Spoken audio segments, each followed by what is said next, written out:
Welcome all of you, especially for this webinar. The whole idea of this webinar came out with when we at SLN and Brainfeed came out with thoughts on, for specific answers to the two questions which we have, right? Which is how is education being remodeled globally due to the pandemic? And we have a lot of children who are the have-nots. They are the underprivileged children who do not have access to devices. So is there any strategies happening worldwide which can help us as policymakers to, to see whether we can implement that in our context? So that was the whole purpose. And I'm very thankful to Mr. Andreas, because when I wrote to him, of course, I was not known to him before now. So, but he kindly accepted his office, especially Sylvia. I would really like to thank her. She's been so prompt in responding.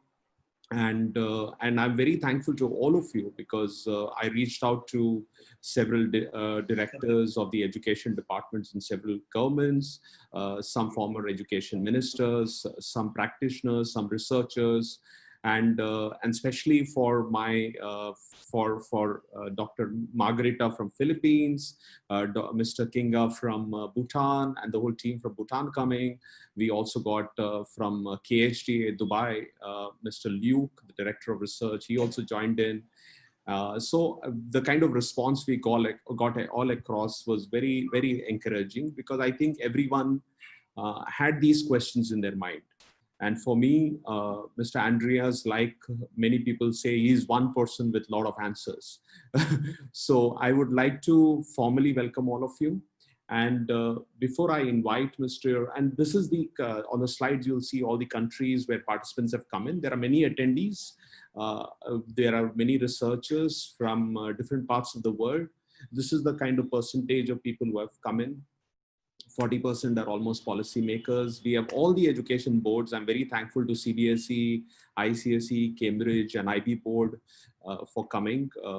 I've got from CBSE, we have Dr. Emmanuel, we have got Dr. Biswajit, Mr. Anurag Tripathi also might join in from the ICSE. So we've got all the boards. We have got a lot of government department directors. We have got Vandana Krishna ma'am from Maharashtra, who's the additional chief secretary. We have got Ma'am Vandana Rao from Director of Education from Government of Goa, Shailendra sir from Delhi. So it's a good mixture of several states and several countries which we could gather together. So without wasting more time, because I know we have shortage of time today, because sir has got a meeting exactly in another hour to join. So we are extremely pleased that today we have almost from 15 countries representation, and we have several people who are wanting these answers. And I would like to formally introduce Mr. Andreas, the Director of Education and Skills at the Organization of Economic and Development, OECD. As an official of OECD, he has overseen the PISA, which is very popular in several countries, and it's become an instrument. And he's also got involved in working with several education ministers all across the world, working on education systems. And sometimes I feel that findings from PISA have become so increasingly influential in world education that we sometimes feel that a lot of our policies can be based on those findings. He has worked for almost 20 years with ministers and educational leaders around the world to improve quality and equity in education. I want to quote former US Secretary who mentioned about Andreas, that he is one person who knows the system and he tells the truth. By the former UK Secretary of State, Michael Gove, who said he is one of the most important person in English education, even though he lives in German, even though he is German and lives in France. So before joining OECD, he was the Director for Analysis at the International Association for Educational Achievement. He studied physics in Germany and received a degree in mathematics and statistics in Australia. Can I, without wasting time, can I invite Mr. Andreas to share his presentation and start addressing the audience, please? Thank you so much, sir. Thank you, Francis, and good afternoon to you all. It's a pleasure to share this session with you, and I look forward to our discussion. clearly this pandemic has affected not just, individuals, it's affected everyone. And 1.5 billion students worldwide have figured out that learning is not a place but an activity. That really, if you have developed the right approach to learning, the motivation, the self-regulated learning abilities, and you have access to technology, the right parental support, maybe this period has been liberating and exciting for young people. But for all those who used to be spoon-fed by their teachers, learning in little chunks, may not have had the intrinsic motivation to study, to learn, not the appropriate parental support, not the access to technology. This has been a very, very difficult time. We've seen that online learning, I'm going to talk a lot about it, has amplified social disparities. Young people with access have, again, benefited. People without have been badly penalized. Accreditation is at stake. We do not know how to administer, exams, assessments. So the risk is that a whole generation of young people will leave the schools stigmatized.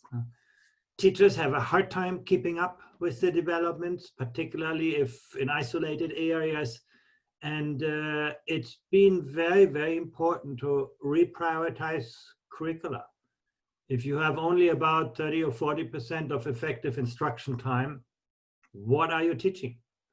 Should we focus on the foundations, numeracy and literacy, or do we acknowledge that this situation requires a much wider range of social and emotional skills and abilities of young people? So making those choices is difficult in normal times, but even more difficult in the times in which we live. But at the very same time, we've also seen a lot of innovation, social innovation, technological innovation, and we should be cognizant of this as well.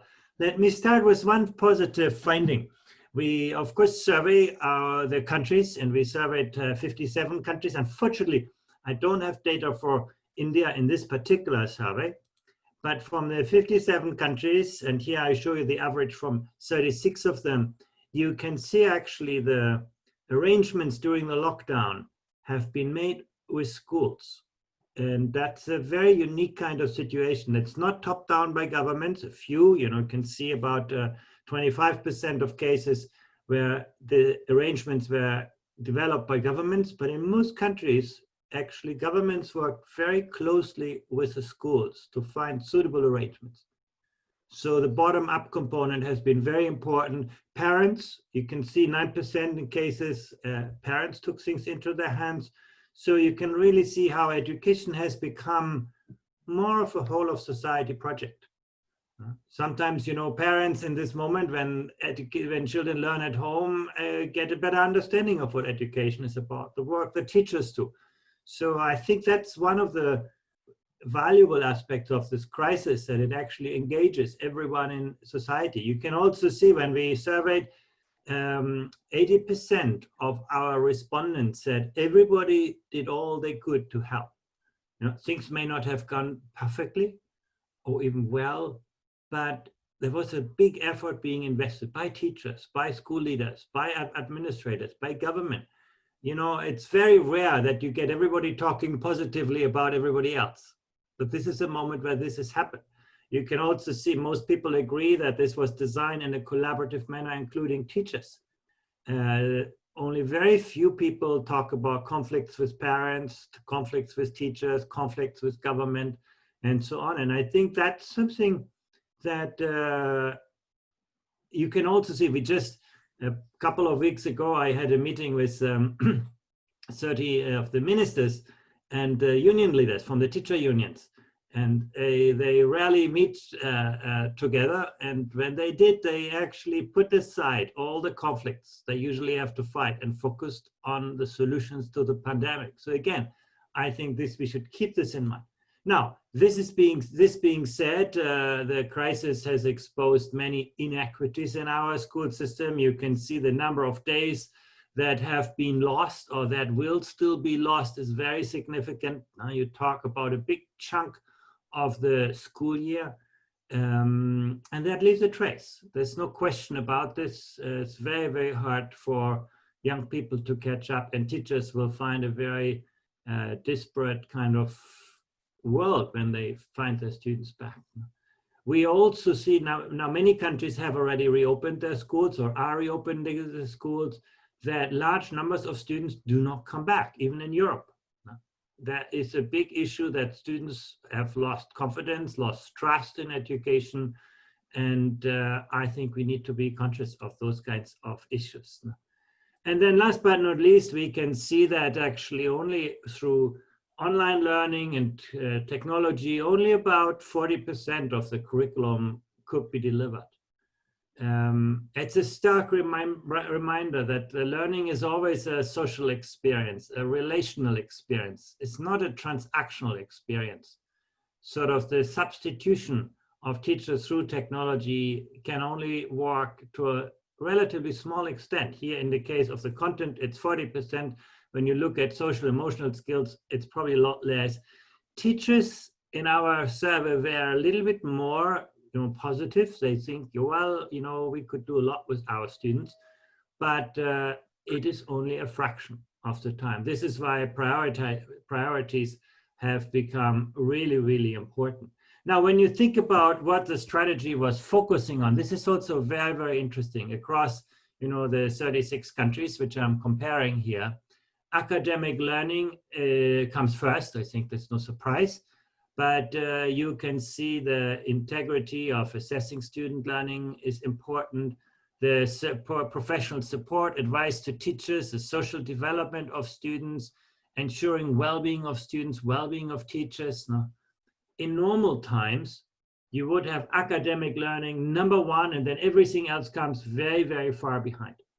What you can see is that in this crisis, people realize is that the well-being of students, the well-being of teachers is almost as important as the academic learning. So the objectives of education have become more multidimensional. If you are a teacher in normal times, you have 30 students sitting behind their desks looking at you, and you can think or imagine they're all present. In this period of lockdown, you have to reach out to your students. You have to reach out to the learners. If you cannot reach them, they will not reach you. It's a very, very different kind of setting where teachers realize, I need to know my students. It's not enough if I know my subject. It's not enough if I know how different students learn that subject. I need to know my individual students. And I think this kind of social fabric is critical for success. And you can see in this chart, it's something that people have realized in this crisis, how important it is that physical presence doesn't mean mental presence in a normal school day. But then, of course, now come the alternative arrangements. How do we actually deal with the lockdown and the post-lockdown situation? And you can see technology is very important. You can see in the 36 countries here, in over 90% of the cases, technology, online instruction has made a big difference. But I want to encourage you to look at the orange part. Most of the online learning is not about, students learning from magic, artificial intelligence powered platforms, but most of the online learning is actually delivered by teachers.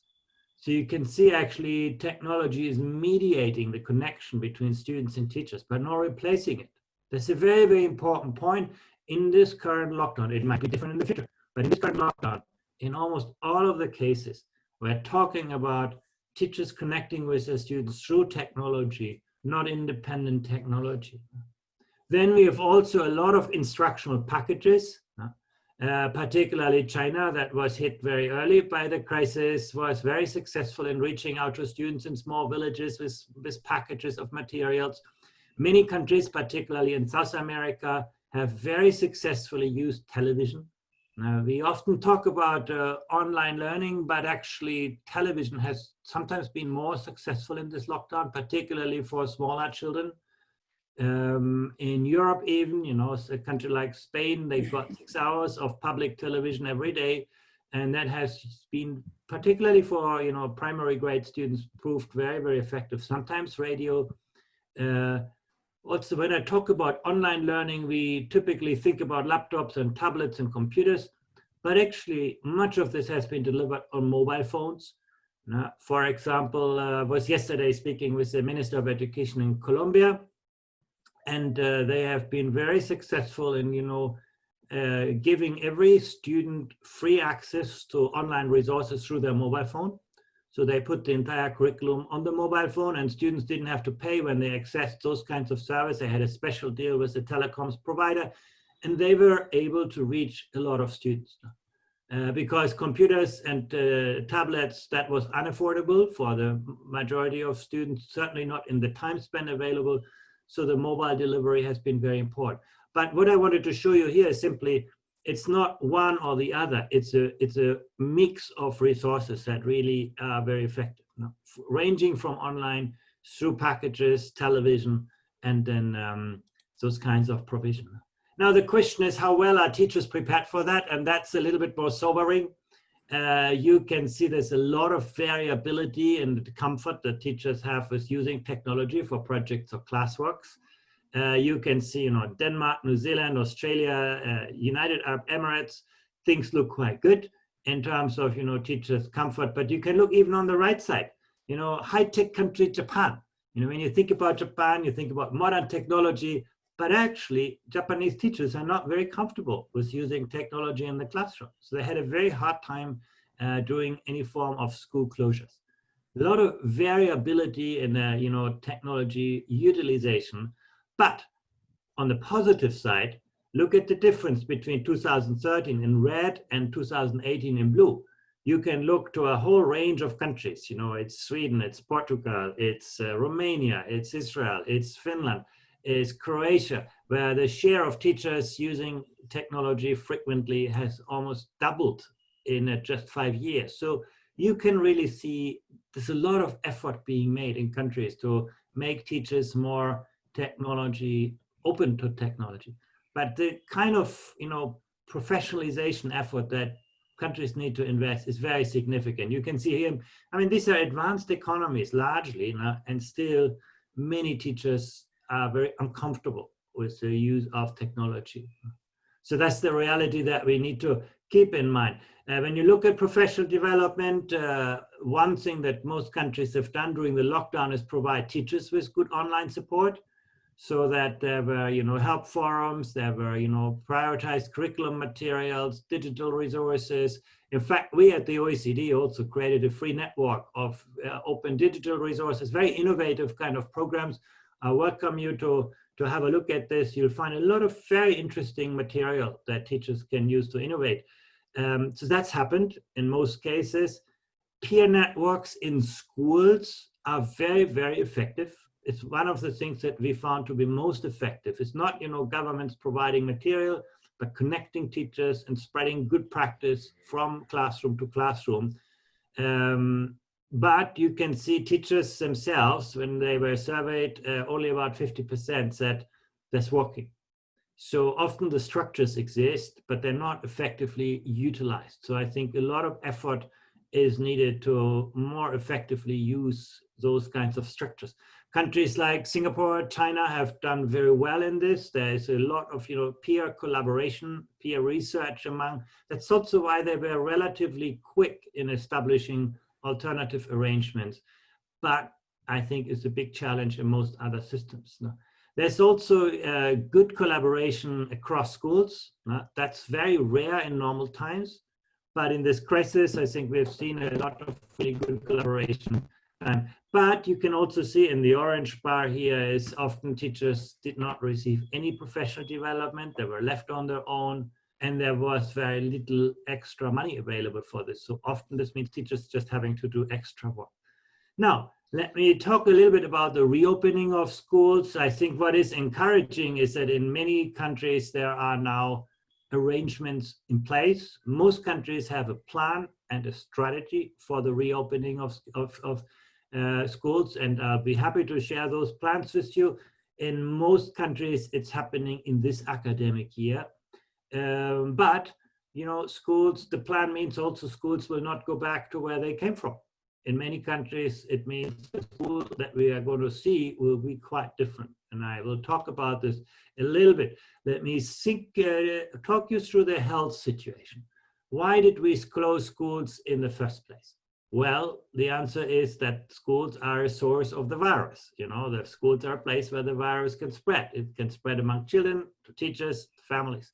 But I wanted to show you this chart, which actually suggests that, you know, the contagion that comes through schools is actually quite limited. Now, actually, the risks of the spread of the virus, what you can do to contain it through workplace social distancing, through case isolation, household quarantine, is far more effective. So school closures make some contribution to containing the spread of the virus, but not that much. That's why, you know, I think the social cost of school closures can be very, very significant, and the social benefits of school closures, we should see them in perspective. That's all what I want to show you here. Of course, you know, it's an important issue, but it's not, you know, it doesn't do wonders. Actually, most of the infections come from other sources than schools, and closing schools can only, to a limited extent, contribute to this. But this being said, you know, countries often will reopening schools by level of education. The priority is typically given to smaller children, children in primary schools who need the social support from the teachers more, where online learning doesn't work very well, remote learning, where parents need to get to work. So there are many reasons why priority is given to smaller children. Now, again, the health risks are largest for small children because they cannot observe social distancing, but I think that's where priority is. The second priority countries tend to give to students nearing examinations. So the last year of a transition basically is given priority. That's what we see. Some countries also are building in geographical variation. You know, at the beginning, every school was locked down. Now, countries understand actually the situation can be very different in different parts of a country and even parts of a city. And so the solutions have become much more fine-grained, much more nuanced. But that's easy to say, hard to do, because it means you have to develop a lot of local capacity. That's the big challenge, that you have to have at the front line people who can make those judgments. Sometimes, you know, school leaders need to know, what am I going to do? Am I going to isolate the cases? Am I going to close a classroom? Am I going to, you know, send a teacher home? Am I going to close the school? And that local capacity is very, very, very important. So the health situation.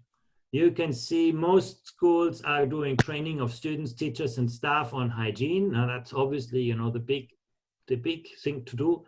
There is a mandatory application of social distancing protocols, almost in all cases. Sometimes use of masks, sometimes closure of common areas in schools. So a lot of restrictions are being imposed on schools. And that, of course, means we're going to see a very different pedagogy. That's one of the biggest issues coming up, that basically, you know, when we talk about 21st century learning, 21st century pedagogy, project-based learning, you know, interaction among students, interaction among students and teachers, all of those things are becoming incredibly difficult in this kind of contrived social distancing environment. That's again where technology can play a big role. Technology can, you know, substitute the interactive component that is missing from the physical education at this moment. But you can see here heavy restrictions being placed, and the question is, how can we reconcile, you know, social distancing with innovative pedagogy? You know, the big challenge of our time. Why is this so difficult?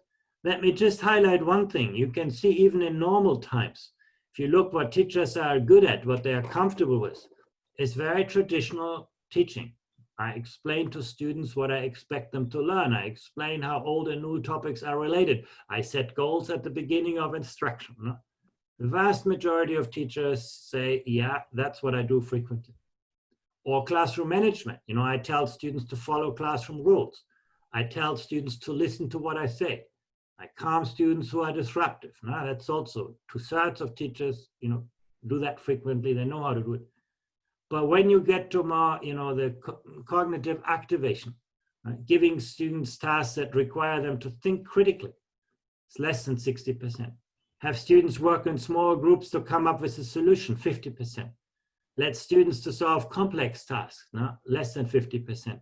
Present tasks for which there is no obvious solution, below 40%. Give students projects that require at least 1 week to complete, less than 30%. And that is in normal times. Now imagine in the pandemic. These are exactly the kind of things that students need to be good at. If you want them to participate in online and remote learning, you need an environment where students feel really comfortable with, setting their own goals, monitoring their own learning progress, having the discipline, the self-discipline to organize my own learning. And you can see teachers do not do that in regular times very frequently. So you can see there is a misalignment between the kind of pedagogical paradigms and actually the needs, not just of the crisis, but also, I would say, of the 21st century.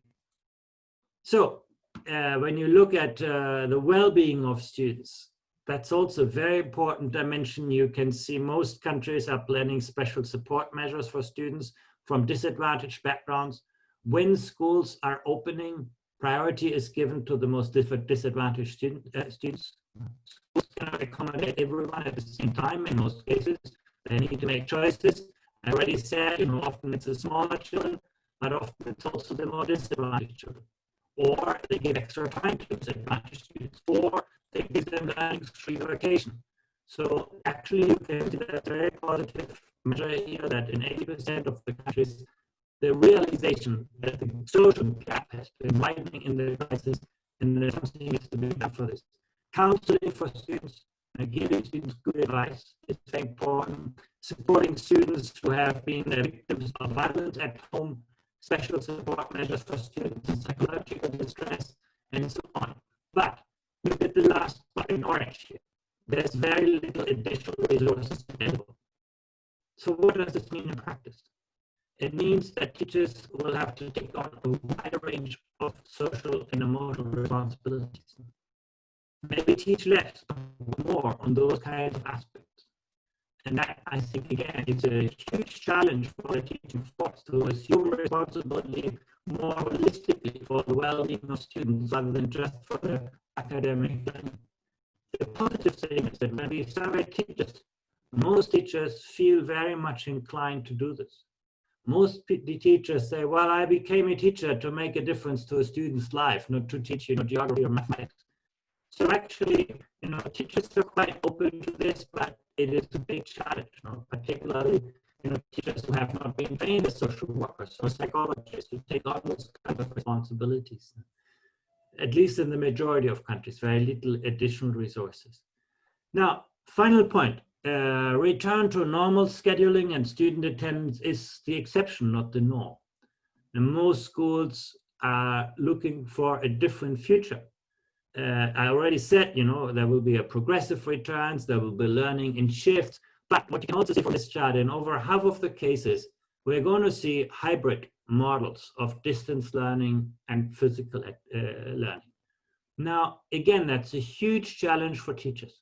Most teachers will tell you, well, I can teach students in a classroom, I know how to do that, and also I have learned to teach students online, but I cannot do both. And I cannot do, give students different forms of education all at the same time. And that's exactly what the future will require from teachers. Careful judgment, who do I teach in presence and who can learn on their own and when and how and what subject and what phase of their learning, according to what social background. Those kinds of choices and decisions will be required from teachers in that kind of model that countries see as the future when, social distancing will impose limitations. So hybrid learning is becoming the norm, not the exception. And it is hugely demanding in terms of technology, in terms of equipment, in terms of teacher training, but most importantly, in terms of pedagogic strategies.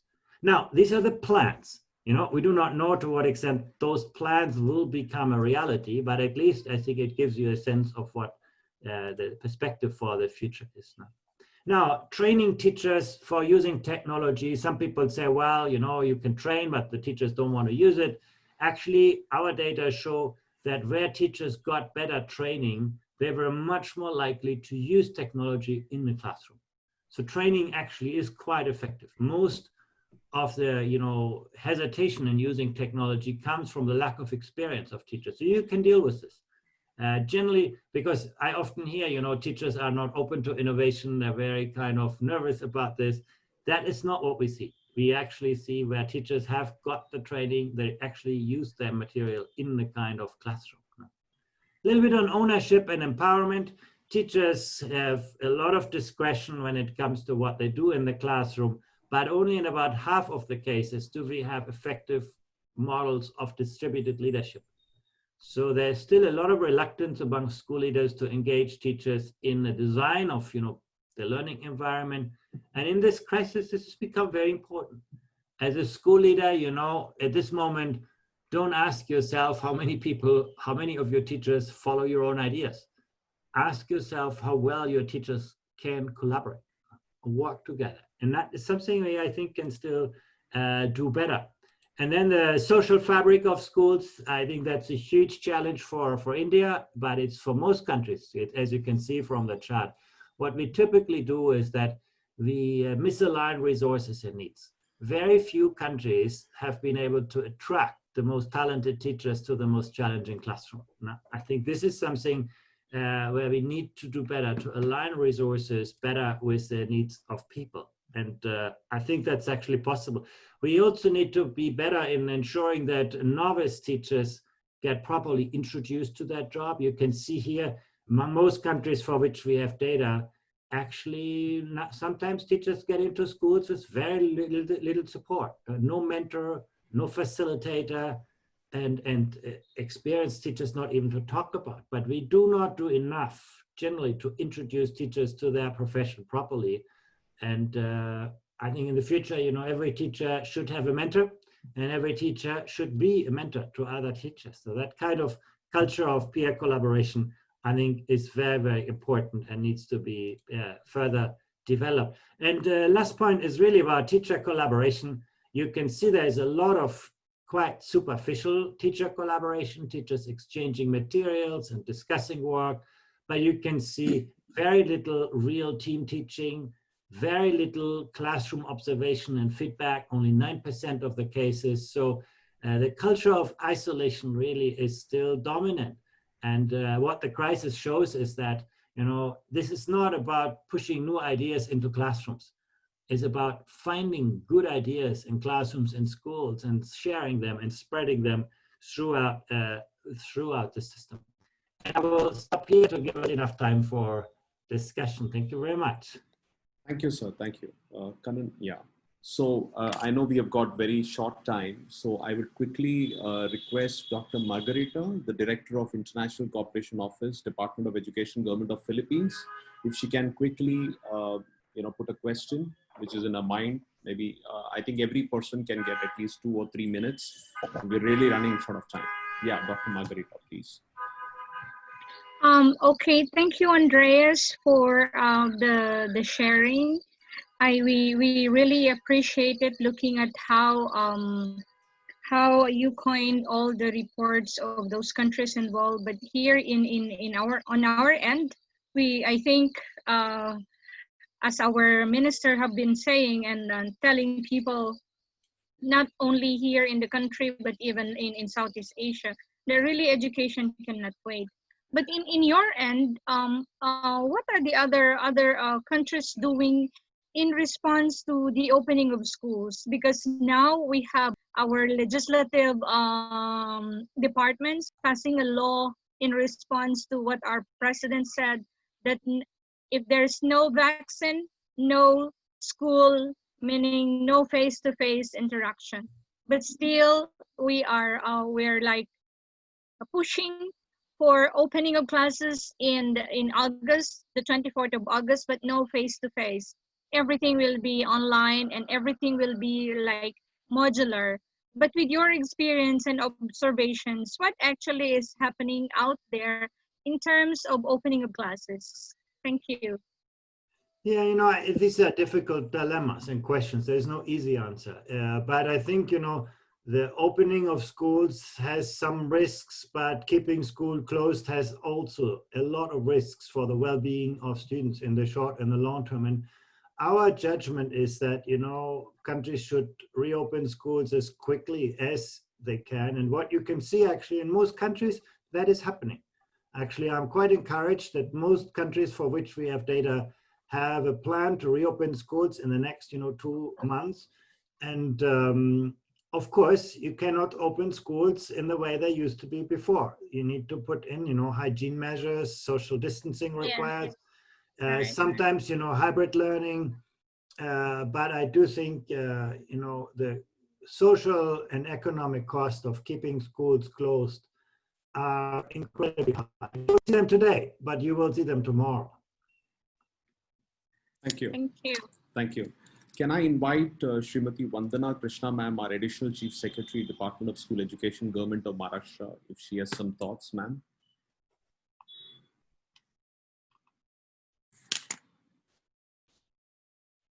Vandana ma'am?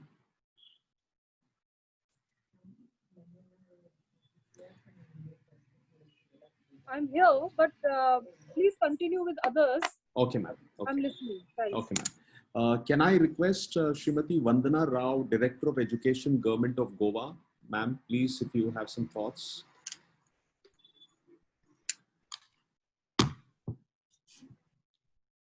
Hi, this is Vandana Rao. I'm Director of Education in the Government of Goa. So we noted a few points, like in the presentation which we saw, it was mentioned that many of the countries have not actually given professional training to teachers to deal with the pandemic. But I'll be happy to inform that Goa is probably the first state in the country in India to have actually trained 11,000 teachers via online means. So we have actually taught our teachers as to how to translate the academic curriculum through online means. We have also informed them about open education resources. We have also told them about how to do assessment and obtain the feedback. The traditional class structure which you had discussed, that our teachers are particularly good at certain aspects, but they don't know how to deal with when students are not in the class. So we took care of that. In fact, as you rightly mentioned, when the teachers have provided training, they are very happy to take them up. And in fact, that's what happened. I keep receiving great feedback as to teachers are using all sort of means. They are using Google Meet, they are using Zoom, they are using WhatsApp, they are using every available mean which is available to them. And of course, when you are talking about the emotional and psychological support to the students, we have a counseling scheme in place in the state where students are actually, they receive counseling support from trained counselors. So we have been in talks with the students all throughout this time. The schools have been closed, and as regards to the experience sharing and training of novice teachers, in Goa, we have a structure where schools are divided into clusters or hubs. So where a primary school teacher can get support or guidance from a teacher who is teaching in secondary and higher secondary. So that sort of community is already in place. So it's not as if our novice or the newly inducted teachers are left on their own. We have a very well established, robust sort of system in place for doing that. And of course, this pandemic gives us new opportunities and challenges. In Goa, we have very sketchy connectivity, and some of the areas do not have proper internet. For them, what we have done is we are asking our teachers to make worksheets and lesson plans so that they can be transacted through their parents. For students who are too young to do it on their own, particularly for primary classes, we are doing it for them so that an individual teacher can give a call to the parent that these are the things which you have to do and these are the worksheet which you have to ask your child to do. They are not particularly pen on paper sort of things, just a pre-number vocabulary, some sort of things for primary children. And of course, for secondary and higher secondary, our teachers are themselves doing that. So I'm, of course, it is not as simple as that. We have a lot of ground to cover, and I look forward to hearing from the experiences of other countries in this regard also. Thank you for giving me an opportunity. And if we have time, we can probably show a small video for the teacher training which we conducted.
Can I request Mr. Kinga Dakpa, the director from Royal Education Council, Royal Government of Bhutan, to please share his questions? And I'm very sorry, but we just have 2 minutes each.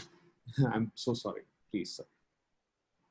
Thank you, Francis, for giving me this opportunity. I would like to first of all, express my appreciation for the very excellent presentation by Andreas. I think you're right in saying that he's the man with all the answers. So, so I really enjoyed it, and this has been really very helpful during such a time when we are all going through, difficulties in terms of trying to provide education to our children. And what I observed in the presentation was the missing of, on the examination aspect, assessment. I would just like to ask him, what would his suggestions or the, suggestions be on in terms of examinations, because we find this to be very difficult issue, particularly when our schools are closed and when we are trying to reach our children in a different degrees with the education. Everybody does not benefit the similar way that we intend to, because of the different situations. But on the other hand, we have the assessment that has to be done, because we have to promote children, in the systems like ours and India, Nepal, in our neighboring countries, we depend largely on examinations. So how would you suggest that we do the assessment so that our children are promoted? We also have what we call key stake, high stakes, examinations, classes, our case classes for of class 10 and 12. We have to, pass the government exams and then go ahead. So how would you suggest that we do that? So let me first ask this question to Andreas. Yeah, I think that's a very, very important dimension of learning, not just in, Bhutan and India. I think all over the world, young people who leave school without proper examination will risk to be stigmatized by employers. It's the COVID generation and all what people will say. So I think assessment is important. There are online solutions to this, proctored exams, but they tend to be very expensive. So I think they're very hard to put to scale. I think the answer that I can give only is to give priority to those students. Basically, when you reopen schools, you first, maybe deal with the small children, but then the second group really needs to be those students nearing the exam preparation and exam implementation. And typically, if you limit schools to those students, you can accommodate a lot of students in a lot of space. So basically, you can create a safe environment in just multiple classrooms. And that is happening in many countries, actually, where for the exact reasons that you outlined. So I think the automatic promotion, I think, is not a good solution, because it will devalue all assessment and all evaluation. And it will be very hard for you if you do it for 1 year. When the next, difficulty comes, people will ask for the same. So I think I would not, open that door. I would rather try to find ways to accommodate a limited number of students in the schools. And that's at least also the trend that we see across countries. Thank you, Andreas. Why I'm asking this question is because we are planning to reopen our schools for class 10 and 12, high stakes examination, classes from 1st of July. And we are making all those arrangements where, social distancing is maintained, hand washing, sanitizers, and all those kind of things. And also we are trying to arrange, classrooms enough for maintaining social distance and all those kind of things. So I was just trying to find out whether we are on the right direction. So thank you so much. That's what we are trying to do. And also we are also planning to do, examination on the model of kind of a lockdown, kind of modality where, students will not go out in oriented kind of examinations, so that students are, and teachers are kept within, and people do not come in and mix with them. So that would be the kind of the examination that we would be conducting with those students. So we seem to be on the right direction. So thank you so much. Thank you. I think so. And also you can introduce, some, if you need some additional flexibility in timing, some countries have postponed the exams and provide more time. I think that is not an issue. I think it seems a good direction. Can I request Mr. Shailendra Sharma ji, the Principal Advisor, the Director of Education, Government of Delhi, please to share. Thank you, Francis. Thank you, Andreas. When this lockdown was imposed, Andreas, about 3 months back, there were just two things that we were sure of. First was that not large chunk of children do not have access to smartphone or internet. And the second thing was that children are going to spend a lot of time going forward in the families with their parents. Apart from these two facts, there was everything else was in the realm of uncertainty, and it continues to be so.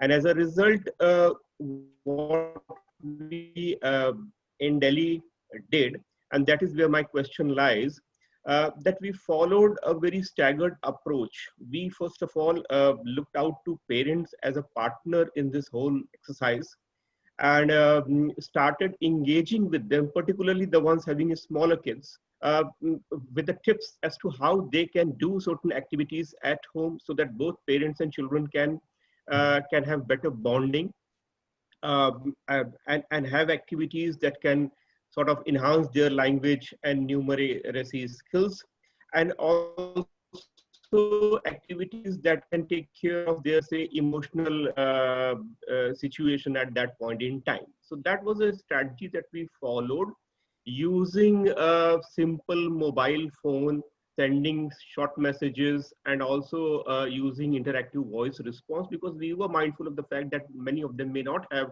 a smartphone connectivity. And also did a weekly review to see what next we can introduce. So as a result, over the 3-4 weeks, we were able to kind of say engage with all set of children. So elementary children, secondary grade children, and senior secondary grade children. But we were very clear that we are not going to just replicate the syllabus at that point in time. Instead, what we can do is to pick up certain things. For example, for the secondary grade children, we partnered with an organization to have a mathematics classes going through online medium. So that was a strategy we followed.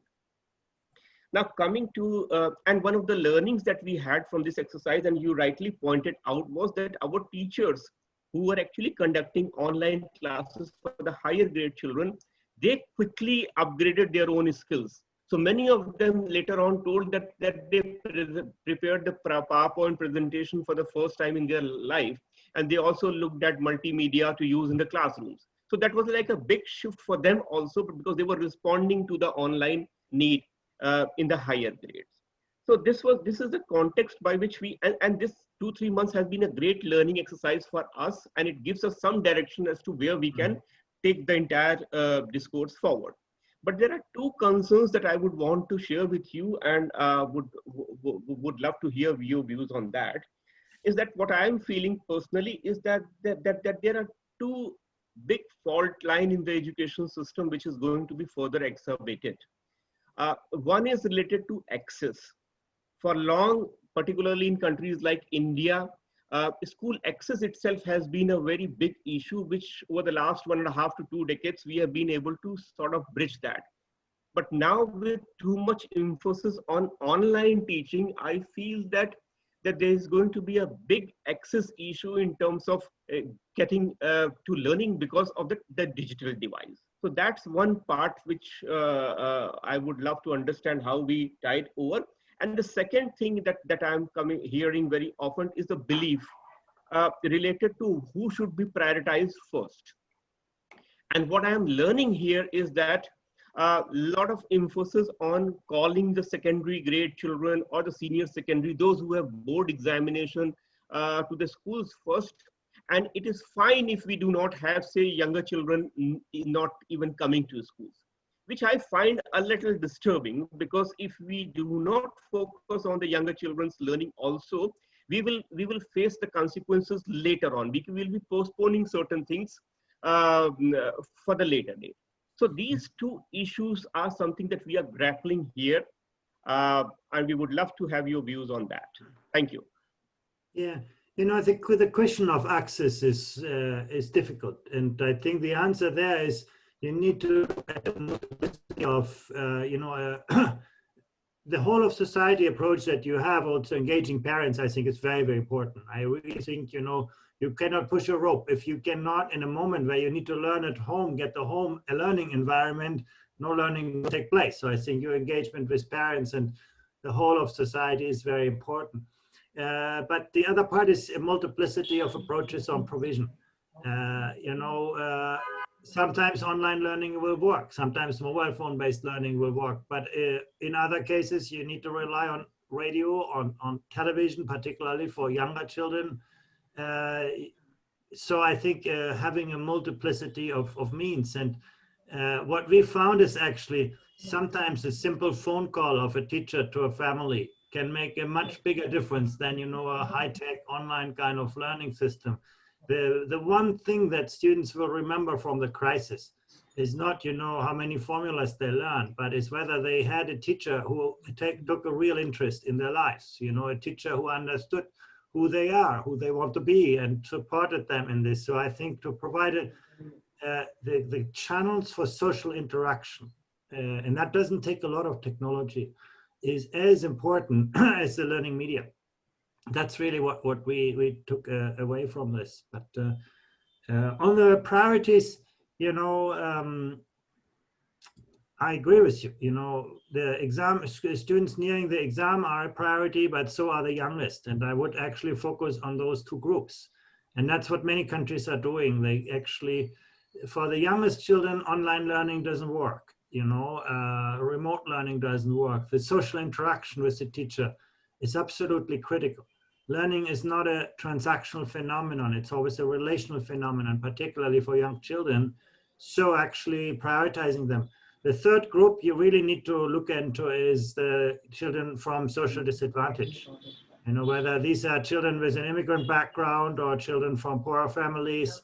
I think, and that's actually, again, what many countries are doing, that they will, when they open schools, they will first accommodate those groups to ensure that they, they have been remote from education. For them, maybe there has been no online provision.